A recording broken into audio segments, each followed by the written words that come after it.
জঞ্জাল সাফ হলে সুন্দর একটা মাঠ তৈরি হবে, ওই মাঠে তখন ফুটবল খেলা হবে। তখন কাদের সাহেবকে বলবো আসেন আসেন খেলা হবে। নারী দেখে না, নারীদের টিপ টিপ টিপ টিপ করে না, নারীরা করে না, কি বলো না কেন? ওই পালসটা বুঝতে হবে মানুষ কি চায়। আজকে বন্ধুগণ এই সরকার তারা বলেছে যে তারা কিছু জঞ্জাল সাফ করবে, ওরা বলছে সংস্কার, তাই না? অত শক্ত কথা আমরা বুঝি না, আমরা বুঝি জঞ্জাল হয়েছে, ময়লা হয়েছে, আবর্জনা হয়েছে, ওইটা সরাবা হবে, ঠিক না? ঝাড়ু দিয়ে সরাবা হবে, ঠিক আছে? এই কাজটা উনি শুরু করছে, এই কাজটা উনি ওনার বিভিন্ন লোককে আপনি সেসব বিখ্যাত বিখ্যাত মানুষকে এখান থেকে কাউকে দিয়েছে উঠান পরিষ্কার করবার দায়িত্ব, কাউকে দিয়েছেন আপনি ওই নালা পরিষ্কার করার দায়িত্ব। এইভাবে আমাদেরকে এখন একটু ধৈর্য ধরতে হবে, ধৈর্য ধরে আমরা এদেরকে সহযোগিতা করব।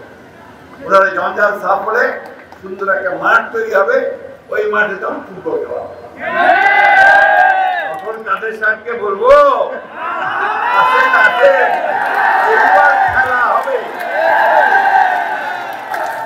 কি হবে না খেলা?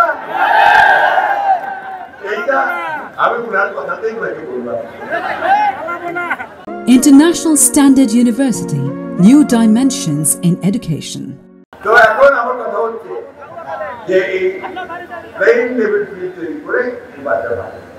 এই নির্বাচনে আমরা সবাই ভোট দিতে পারবো, যাকে খুশি তাকে ভোট দিতে পারবো, তাই না? কবিরাজ ডাক্তার নারী দেখে না, নারীদের টিপ টিপ টিপ টিপ করে না, নারীরা করে না, কি বলো না কেন?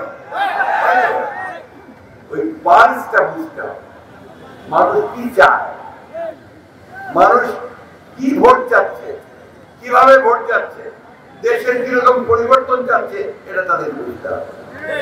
এবং আমার বিশ্বাস আমাদের ছাত্ররা তাদের সঙ্গে আছে, রাজনৈতিক দলগুলো তাদের সঙ্গে আছে, নিশ্চয়ই তারা আমাদের জন্য এমন একটা ব্যবস্থা করবে যে ব্যবস্থা আমাদের দেশে আবার গণতন্ত্র ফিরে আসবে, সুন্দর একটা দেশ করতে পারবো, অর্থনীতিকে সুন্দর করতে পারবো। বন্ধুগণ, অর্থনীতিটাকে একদম খেয়ে ফেলেছে, একদম খাই ফেলেছে। আমি প্রায় বলতাম যে ফোকলা করে দিচ্ছে, ব্যাংক থেকে লুট করে করে সব বিদেশে পাচার করে দিচ্ছে, ওদেরকে ধরে তাদের বিচার করতে হবে। আর আরেকটা কথা আছে ভাই, ঘুষ, সর্বক্ষেত্রে ঘুষ, যেখানে যাবেন সেখানে ঘুষ।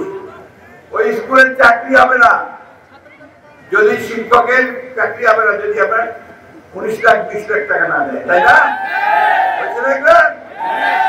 পিওনের চাকরি হবে না যদি 5 লাখ 10 লাখ টাকা না দেয়, পুলিশের কনস্টেবলের চাকরি হবে না যদি 20 লাখ টাকা না দেয়, তাই না? সব খানে বন্ধুগণ এই ঘুষ বন্ধ করতে হবে এবং আপনাদেরকে ওয়াদা করতে হবে যে আপনারা কেউ ঘুষ দিবেন না। যে ঘুষ চাইবে তাকে ধরে এনে আইন শৃঙ্খলা রক্ষাকারী বাহিনী হাতে